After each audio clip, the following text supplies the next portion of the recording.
আসসালামু আলাইকুম রাহমাতুল্লাহ।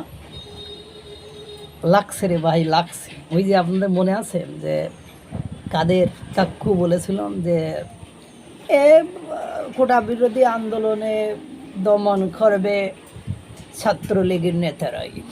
এরপরে আপনারা জানেন যে ওই হামলা হয়েছিল। এখন কে বা কারা করেছিল, গুপ্ত চরেরা করেছিল না আওয়ামী লীগের ছাত্রলীগের নেতাকর্মীরা করেছিল, ডাজেন্ট ম্যাটার, এটা ম্যাটার না। এই ম্যাটারের পরেই কিন্তু আন্দোলন তুঙ্গে উঠেছিল বা আন্দোলন তারপর থেকেই বোঝেন আন্দোলন কোথায় গিয়েছে। এক পর্যায়ে যে শেখ হাসিনাকে বাংলাদেশ থেকে চলে যেতে হয়েছে, সবগুলো আপনাদের জ্ঞাত ঘটনা, কোনো কিছু অজ্ঞাত নয়।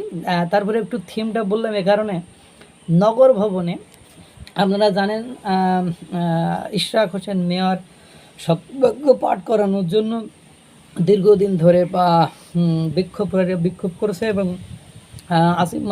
ইশরাক হোসেনকে যে শপথ বাক্য পাঠ করাচ্ছে না, এর জন্য প্রকাশ্যে ইশরাক সমর্থক ইশরাকরা আসিফ মাহমুদ সজীব ভুঁইয়ারে ডিরেক্টলি বলছে এবং সরকারও এই বিষয়ে কোনো বিবৃতি দিচ্ছে না বা কোনো স্টেপ গ্রহণ করছে না। তারা একের পর এক সেখানে আন্দোলন চালিয়ে যাচ্ছে শান্তিপূর্ণভাবে।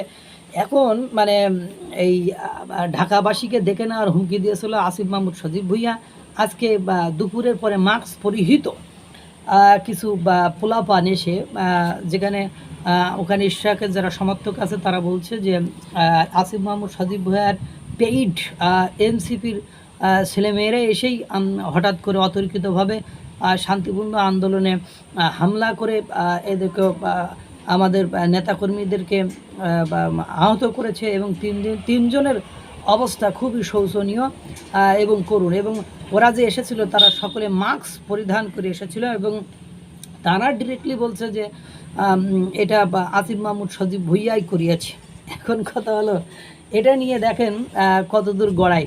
আমার যা মনে হয় আসিফ মাহমুদ সজীব ভুঁইয়ার ক্ষমতার খুব শেষ প্রান্তে চলে এসেছে এবং আসিফ মাহমুদ সজীব ভুঁইয়াকে ক্ষমতাচ্যুত করতে না পারাটা বিএনপির জন্য বড় একটা বিস্ফোরা বা বিএনপির মানে এটা একটা ব্যর্থতা যে বিএনপি জীবনে কারোর কোনো পদ পদবি খাইতে পারি নাই বা কাউকে কোনো কিছু থেকে নামাতে পারি নাই, এটাও তার একটা বড় নমুনা হতে পারে। এবং ওরা যেভাবে বলেছে, যেভাবে আহত করেছে, মানে অতর্কিতভাবে অপ্রস্তুত। কারণ পরবর্তীতে অবশ্য ঢাকা মহানগর মানে দক্ষিণ সিটি কর্পোরেশনের জনগণ আসলে, পুরান ঢাকার জনগণ আসলে তার মধ্যেই তারা পালিয়েছে, তাদেরকে ধরতে পারি নাই। এবং নগর ভবনে যে সিসি ফুটেজ আছে সেখানে সেটা দেখার কথাও বলেছে এবং তারা ডিরেক্টলি এর জন্য আসিফ মাহমুদ সজীব ভুঁইয়াকে দোষ দিয়েছে যে তারই প্ররোচনায়, তারই মদতে, তারই পেইড এজেন্টরাই আক্রমণ করেছে ইশরাক সমর্থকদের।